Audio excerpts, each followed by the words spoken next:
Yo, what's going on guys? HyperX here, and today I want to talk about PlayStation Plus in June. Of course, we're not quite in June just yet, but we have now got some clarity on some of the games that will be available in light of the fact that they are changing their structure a little bit. Some of you guys may have seen that in sort of an attempt to try and become a stronger competitor to Game Pass, PlayStation Plus has now got a 3-tier model, which should ideally aim to offer people more things for the membership. But I'm not gonna lie, some of it is actually looking quite tasty. So in this video, I want to quickly go over the sort of a 3-tier recap and give you a little breakdown on some of the games that of course will be included in the various tiers. So if you guys do enjoy this, a like would be super appreciated. Comment down below, what do you guys think of this new structure? Or any of you guys going to be jumping up to some of the newer tiers? Definitely let us know. And of course, don't forget to keep it locked for plenty more gaming content. So to begin with, as a quick recap, there are 3 main tiers. You have the Essential tier, which is basically what you have right now. You then have the Extra tier, which is kind of like the closest analog to Game Pass, although it is still missing the more sort of retro collection of titles to download.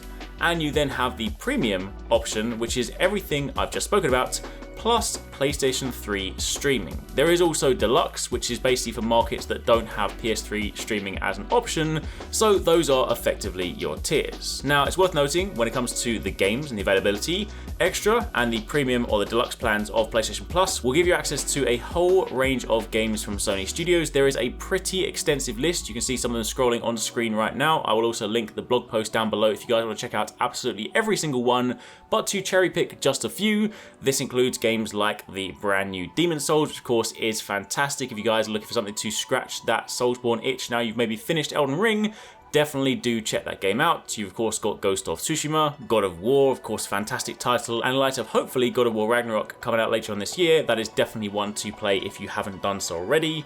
You've got games like Infamous, Knack, Little Big Planet, of course the Marvel Spider-Man games, both the regular Spider-Man and Miles Morales, which are incredible titles. You even have things like Returnal, which was the fantastic roguelike from Housemarque. Of course that was a great title on PlayStation 5, plus there are plenty more to choose from. You get access to things like The Last of Us, the Uncharted series. Honestly, it's a pretty extensive list, so if you like your PlayStation IPs, this is definitely one to check out.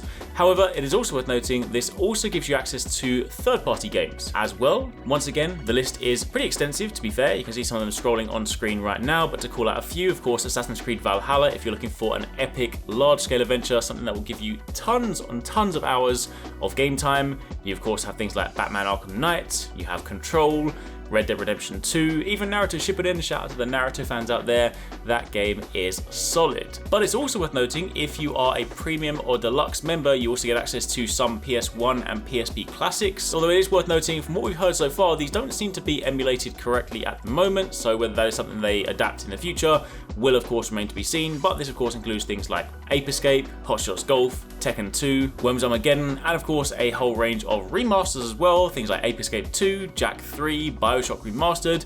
Honestly, it is actually quite an extensive list if you're looking to sort of go back and revisit some older classic titles. It's also worth noting, as mentioned, the Premium membership also has access to PS3 Streaming, and of course, while that is nice, we've never really been the biggest fans of stream games because you kind of find the experience can be a bit hit and miss depending, of course, on your connection. But again, if you do want to test that out, then you can go back and play some older games, things like Infamous, Ratchet & Clank, Tokyo Jungle, Super Stardust HD. That is one of my favorite games. That game was so good. And of course, you got things like Lost Planet 2, Enslaved Odyssey to the West. Honestly, there's a lot of good games there. In fact, shout out to Asura's Wrath. That game, if you haven't played it, that is a stellar title. So as you can see, there is quite an extensive list, but as a quick sort of like recap, they said that the games available in the PlayStation Plus games catalog will continue to refresh and evolve over time, so there's always going to be something new to play. They also said that the monthly refresh will occur on the first Tuesday of the month for the PlayStation Plus Essential plan, with the PS4 and PS5 games added to the service, same as what PlayStation Plus members get today.